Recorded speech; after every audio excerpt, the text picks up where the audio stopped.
Адыходзячы 2018 быў асаблівым для наладжвання турыстычных сувязей паміж Беларусью і Кітаем. Увесь год вялася актыўная кампанія па стварэнні інфармацыйнай складаючай, падрыхтоўцы інфраструктуры, наладжванні сістэмы лаяльнасці для кітайскіх турыстаў у нашай краіне.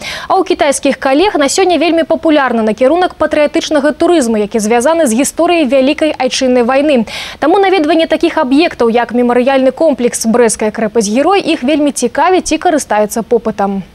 С Китайской Народной Республикой у нас динамично развивают отношения во всех сферах деятельности, в том числе и в сфере туризма.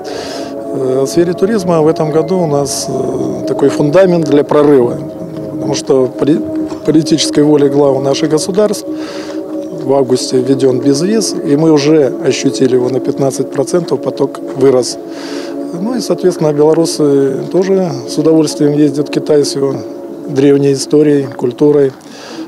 Поэтому это взаимовыгодное такое сотрудничество. Потоки вырастут в обоих направлениях. Мы ярко выраженную динамику наблюдаем.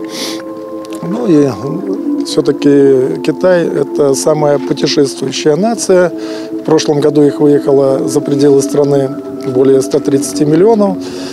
Поэтому мы рассматриваем как такое хорошее сотрудничество, ну и такой серьезный целевой рынок, который нам поможет вот эту сферу развивать. На будучы год паміж Міністэрствам спорту і турызму Беларусі і Галоўным управленнем турызму Кітайскай Народнай Рэспублікі падпісаны чарговыя пагадненні аб супрацоўніцтве.